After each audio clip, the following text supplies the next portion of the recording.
জামাত এবং এনসিপির মাঝে মতপার্থক্য লক্ষ্য করা যাচ্ছে এবং ইন্টারনালি দূরত্ব তৈরি হচ্ছে এটা মনে হয়।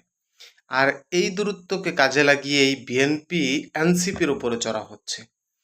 এনসিপির উপরে চড়াও হওয়া, জামাত এনসিপির মতপার্থক্য তৈরি হওয়া, এই বিষয়গুলোকে কাজে লাগিয়েই আওয়ামী লীগ বাংলাদেশের রাজনীতির মাঠে ফিরে আসার চেষ্টা করবে। ফেসিবাদ বিরোধী রাজনৈতিক দলগুলো নিজেদের মাঝে যত ঐক্য বিনষ্ট হবে, যত দ্রুত দ্বন্দ্ব সংঘাতে লিপ্ত হবে, তত দ্রুত আওয়ামী লীগ মাঠে ফিরে আসবে। এবং আওয়ামী লীগ যদি মাঠে ফিরে আসে, ফেসিবাদ বিরোধী সকল রাজনৈতিক দলের জন্যই বিপদ বয়ে আনবে। কারণ আওয়ামী লীগ যখন মাঠে ফিরে আসবে, তখন হিংস্র জানোয়ারের মতো হয়ে আসবে এবং প্রত্যেকেরই বিপদ সংক্ষেপ বাঁচবে।